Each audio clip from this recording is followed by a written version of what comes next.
Hello guys, welcome back to my channel. ఈరోజైతే కాకరకాయ fry చేశాను. కాకరకాయ ఫ్రై మోస్ట్‌లీ ఏంటంటే నేను ఈవినింగ్స్ చేయడానికే ఇష్టపడతాను. ఎందుకు అంటే డే టైమ్ అనుకోండి ఆఫీస్‌కి రెడీ అయ్యి ఎళ్ళాలి కదా! కొంచెం టైమ్ టేకింగ్ ప్రాసెస్ అని చెప్పి ఈవినింగే మోస్ట్‌లీ ప్రిఫర్ చేస్తాను. లేదు అంటే వీకెండ్స్‌లో చేసేసి పెట్టుకుంటాను. ఒక 3, 4 డేస్ అట్లా వస్తది కదా! ఏదైనా కర్రీలోకి నంచుకోవడానికి అని చెప్పేసి. ఇంకా ఆఫీస్ నుంచి రాగానే ఇంకా ఫ్రెష్ కూడా అవ్వలేదు. ముందు ఇంక కుకింగ్ అయిపోయాక తర్వాత ఫ్రెష్ అవుదాము అని చెప్పి ఉంటది నాకు ఆఫీస్ నుంచి రాగానే. కాకరకాయ పైన చేదు ఉంటదా, అది నేను మొత్తం గీకను. మీరు అబ్జర్వ్ చేస్తే చూడొచ్చు లైట్‌గానే తీస్తాను. అది తీయకపోతే మరీ అస్సలు తినలేమేమో అనేది నాకనిపిస్తది. అందుకని చెప్పి జస్ట్ లైట్‌గానే పైనది తీశాను. మీరు అబ్జర్వ్ చేస్తే ఎక్కువ గూడా పొయ్యుండదు. కొంతమంది అసలు తీయకుండా గూడా జేస్తారు. ఆ తీయకుండా చేసేది ఇంకా నేను కొంచెం నేర్చుకోవాలి. ఎందుకంటే అలా ఒకసారి చేస్తే ఫుల్ చేదనిపిచ్చింది. తినలేకపోయాను నేనైతే. ఇంకా ఆఫీస్ నుంచి వచ్చాక ఇవంతా ప్రిపేర్ చేసుకుంటూ మధ్యలో ఏదో ఒక స్నాక్స్ తినాలి కాబట్టి ఇంకా అప్పుడైతే పనస పండుందనమాట. ఇంకా పనస పండు తొనలుంటాయి గదా! అవి కొనుక్కొని తెచ్చుకున్నాం మొన్న మార్కెట్‌లో. ఇంకా అవి తింటూ కాకరకాయ కట్ చేస్తూ ఇంక మా హస్బెండ్‌తో మాట్లాడుతూ ఉన్నా. తనేదో ఒక సీరీస్ జూస్తారు. ఒకవేళ మార్నింగ్ షిఫ్ట్ అయిపోయి ఈవినింగ్ ఫ్రీగా ఉంటే, లేదు అంటే మాక్సిమం వర్క్ జేసుకుంటారు. ఇంకా కాకరకాయలనైతే ఇట్లా నేను రౌండ్‌గా కట్ జేసుకున్నాను. ఏదన్నా కొంచెం లైట్‌గా పండినా గానీ నేనైతే దాన్ని తీసేయను. ఎందుకు అంటే అది మరీ అంత ఎఫెక్ట్ ఏమి అవ్వదు. ఎట్లనో మనం జేసేది డీప్ ఫ్రై గాబట్టి. ఇంకా పాన్‌లో అయితే మరీ అవన్నీ మునిగేలాగా నేనైతే అంత ఆయిల్ ఏమి యూజ్ జేయను. ఎందుకంటే మేము ఉండేది ఇద్దరమే గదా! ఎక్కువ వంటలు జేయము.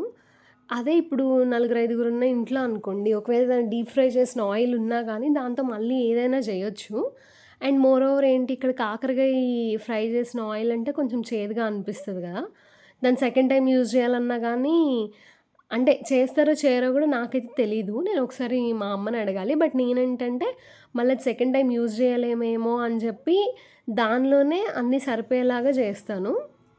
ఉన్న కాకరకాయలనేంటంటే కొంచెం కొంచెం ఒక 3 టైమ్స్ నేనైతే అదే ఆయిల్‌లో అంటే 3 పార్ట్స్ లాగా ఫ్రై చేసుకున్నాను. ఆయిల్‌లో ముందు కాకరకాయ ముక్కలేసేసి కొంచెం పసుపేసాను. ఎందుకంటే ఆయిల్‌లో అదంతా పడతది కదా ముక్కలకి కలర్ అని చెప్పి. కొంచెం లైట్‌గా సాల్ట్ కూడా వేసుకుంటాను. ఎందుకంటే మళ్ళీ మనం లాస్ట్‌లో అన్నీ కలిపినప్పుడు కూడా కొంచెం సాల్ట్ యాడ్ చేస్తాము. బట్ అప్పుడైతే అసలు ముక్కలకి ఎక్కువ పట్టదేమో అని చెప్పి ఇలా అయితే లైట్‌గా పట్టిద్ది కదా అని చెప్పి నేను ఈ స్టేజ్‌లో అంటే మరీ క్రిస్పీగా గాదు. అలా అని మరీ మెత్తగా గాకుండా మీడియంగా ముందు ఫ్రై చేసుకొని పెట్టుకుంటాను. అట్లా 2, 3 బ్యాచెస్ లాగా చేసుకొని పక్కన పెట్టేసుకుంటాను. తర్వాత అన్నిటికి కలిపి మళ్ళీ ఒకసారి ఫ్రైలా చేస్తాను. అంటే తాలింపు అంటాం గదా! వెల్లుల్లి, కరివేపాకు అవేసి. యాక్చువల్లీ అమ్మ వాళ్ళైతే ఇంట్లో కొన్ని ఎండుమిరపకాయలు, ఎండు కొబ్బరి, ధనియాలు ఇట్లా అంతా మిక్సీ బట్టి వేస్తారు. నాకు ఆ మిక్సీ పట్టే అంత ఓపిక ఉండదు. అండ్ మోర్ ఓవర్ ఏంటి అంటే ఎండు కొబ్బరి గానీ, నార్మల్ పచ్చి కొబ్బరి గానీ అంతగా యూజ్ జేయము మేము. ఇంట్లో గూడా అమ్మ వాళ్ళు గూడా తగ్గిచ్చారు. అంటే కొబ్బరి వల్ల కొంచెం గ్యాస్ట్రిక్ ప్రాబ్లమ్ అట్లా వస్తదేమో అని ఎప్పుడో విన్నారు. అప్పటినుంచి ఇంక కొబ్బరి కొంచెం అవాయిడ్ జేయడం స్టార్ట్ జేశాము. అండ్ మా హస్బెండ్‌కి గూడా లైక్ అదే కారం ఉండాలి, కొబ్బరి కారం ఉండాలని ఏం లేదు. నేను చేసేది గూడా సింపుల్‌గా నాకు నచ్చుతది అండ్ తనకు గూడా నచ్చుతది. ఎక్కువ శ్రమ పడకుండా ఈ మిక్సీలు బట్టి మళ్ళీ అవన్నీ కడిగి ఇదంతా ఎందుకో కొంచెం ప్రాసెస్ అంతా కష్టంగా అనిపిస్తది కాబట్టి సింపుల్‌గా చేయడం నేర్చుకున్నాను. ఇంతకుముందయితే దీనిలో నేను పెద్ద ఉల్లిపాయ అంటాం గదా! అది గూడా ఏసేదాన్ని. ఇప్పుడు దాన్ని తీసేసి ఓన్లీ ఇలా ముందు ఆ 3 బ్యాచెస్ అన్నీ ఫ్రై చేసుకొని పక్కన పెట్టేసుకున్నాను. ఇంకిప్పుడైతే వెల్లుల్లి దంచుకొని పైన పొట్టు కొన్నిటికి తీశాను, కొన్నిటికి తీయకుండా అట్లనే వాటిని ఆయిల్‌లో ముందు ఫ్రై చేసుకున్నాను. అదే ఆయిల్ ఏదైతే మనం ముందు ముక్కలన్నీ వేయించుకున్నామో అది కొంచెం ముక్కలు పీల్చుకున్న తర్వాత నాకు ఇంత ఆయిలే మిగిలింది. దానిలో వెల్లుల్లి వేశాను. నేనిక్కడ నార్మల్ ఆనియన్ యూజ్ చేయట్లేదు కాబట్టి వెల్లుల్లే కొంచెం ఎక్కువేసుకున్నాను. ఇది టేస్ట్ వస్తదని అందుకని చెప్పి. ఇప్పుడు ఇవి కొంచెం ఫ్రై అయ్యాయి అనుకున్నప్పుడు నేనేం చేస్తానంటే, ఏవైతే మనం మీడియంగా ఫ్రై చేసి పక్కన పెట్టుకున్నాం గదా! కాకరకాయ ముక్కలు, వాటన్నిటిని కలిపి మళ్ళీ ఈ వెల్లుల్లితో పాటు ఫ్రై చేస్తాను. వెల్లుల్లి గూడా ఫ్రై అయ్యాక మనం కాకరకాయ వేయగూడదు. ఎందుకంటే, మనం కొంచెం సాల్ట్, కొంచెం కారం కలిపి మళ్ళీ ఫ్రై చేస్తాం గదా! ఈలోపు వెల్లుల్లి అనేది మాడిపోతదనమాట. సో, మళ్ళీ ఆ టేస్ట్ అంతా పోతది. అందుకని చెప్పి అట్లా అవ్వగూడదనేసి కొంచెం వెల్లుల్లి లైట్‌గా ఫ్రై అయింది అనుకున్నప్పుడు ఈ కాకరకాయ ముక్కలైతే దానిలో వేసేసాను. ఇప్పుడు కొంచెం లైట్‌గా ఇంకా కావాల్సినంత ఉప్పు, కారం యాడ్ చేసేసుకోవడమే. ఈ నార్మల్ కారం బదులు మీరు ఇంట్లో మనం చేసుకుంటాం కదా, కొబ్బరి, ఎండుమిర్చి, ధనియాలు ఇవన్నీ ఫ్రై చేసుకొని కొంచెం జీలకర్ర, ఈ కారం కూడా వేసుకున్నా కానీ టేస్ట్ బాగుంటుంది. నాకైతే మా అమ్మ అండ్ మా పెద్దమ్మ వాళ్ళు చేసే కాకరకాయ కర్రీ నచ్చిద్ది. అంటే వాళ్ళు కర్రీలా చేసి దాంట్లో లైట్గా బెల్లం వేస్తారు, అసలు చేదు అదంతా ఏం అనిపించదు, బాగానే ఉంటుంది. నేనైతే లాక్డౌన్లో మా అక్కకి డెలివరీ అయినప్పుడు అప్పుడు నేర్చుకున్నాను కాకరకాయ కర్రీ తినడము. అప్పుడు మా పెద్దమ్మ వండేవాళ్ళు అనమాట. దానికి ముందు వరకైతే ఓన్లీ కాకరకాయ ఫ్రై చేసేది మా అమ్మ. అండ్ కరివేపాకు కొంచెం వెల్లుల్లితో పాటు వేసుకోవచ్చు. అండ్ లాస్ట్లో ఇట్లా వేసుకొని ఒక 2-3 మినిట్స్ నార్మల్గా ఫ్రై చేసేసినా కానీ బాగుంటుంది, కరకరలాడుతూ ఉంటుంది కరివేపాకు. నేనైతే ఇట్లా సింపుల్గా అయితే ఎక్కువ ఇంగ్రీడియంట్స్ ఏం యూజ్ చేయకుండా, మిక్సీ వాడకుండా ఇలా చేసుకుంటాను. కొంచెం టైం ఉన్నప్పుడు ఎప్పుడైనా నెక్స్ట్ టైం అండ్ ఎండు కొబ్బరి కూడా అవైలబిలిటీ ఉన్నప్పుడు వేరే కొబ్బరి కారంతో చేయడానికి ట్రై చేస్తాను.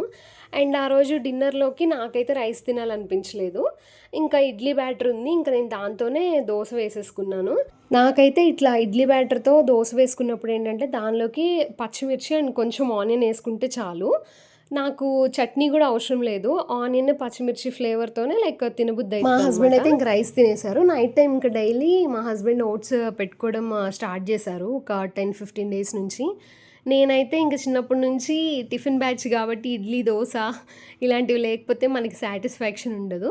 తను మాత్రం ఓట్స్ ప్రిపేర్ చేసుకుంటున్నారు, అది కూడా సింపుల్గానే, ఎక్కువ ఏం యూజ్ చేయరు. Oats, chia seeds, flax seeds, watermelon seeds, pumpkin seeds ఇవన్నీ కలిపి కొంచెం కర్డ్ అండ్ కొంచెం వాటర్ దాంతోనే కలిపేసి ఇంకా బాక్స్లో పెట్టేసి ఓవర్ నైట్ సోక్ చేసుకోవడమే. ఆ బాక్స్ని డైరెక్ట్ ఇంకా ఫ్రిడ్జ్లో పెట్టేస్తున్నారు. మార్నింగ్ తినాలి అనుకున్నప్పుడు ఒక 1 అవర్ ముందు తీసేసి పెడతారు. దానికంటే ముందే కొన్ని బాదం కూడా నానబెడతారు.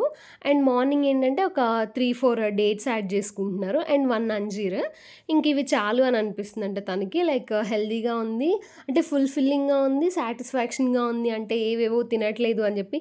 ఇప్పుడు మనం దోశ, ఇడ్లీ అంటే మళ్ళీ దానిలో చట్నీ తింటాము పల్లీలతో, అది మళ్ళీ ఫ్యాట్ కంటెంట్ కదా అనేసి.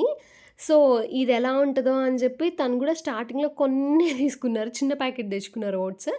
లేటర్ ఆన్ మళ్ళీ ఆ ప్యాకెట్ అయిపోయాక మళ్ళీ తెచ్చుకొని రీస్టాక్ చేసుకున్నాము. లూలు నుంచి తెచ్చుకున్నాం అనమాట అన్ని డ్రై ఫ్రూట్స్. కొంచెం హెల్దియర్ గా ఉందాము అనేసి. ఎందుకంటే తనకి షిఫ్ట్స్ ఉండడం వల్ల వర్కౌట్స్‌కి కానీ, ఇట్లా జిమ్‌కి కానీ కుదరట్లేదు. అందుకని చెప్పి అట్‌లీస్ట్ మనం డైట్ అన్నా ప్రాపర్‌గా ఫాలో అయిదాం. అంటే ఇట్స్ నాట్ లైక్ క్వాంటిటీ తగ్గించుకోవడం, ఫుడ్ తినకుండా ఉండడం అని కాదు, తినే పోర్షన్ కొంచెమైనా హెల్తీగా తిందాము అనేసి. ఐ థింక్ ఇప్పుడు ఓట్స్ అనేది చాలామందికి అలవాటు ఉంటుంది. సో నా డైలీ రొటీన్ అయితే ఇట్లా ఉంటదనమాట. మీకు గనుక నా వీడియోస్ నచ్చితే సబ్స్క్రైబ్ చేయండి, వీలైతే షేర్ చేయండి. అండ్ నేను పెట్టే వీడియోస్ ఇంకా ఏమైనా బెటర్ చేసుకోవాలని సజెస్ట్ కూడా చేయండి. Thank you for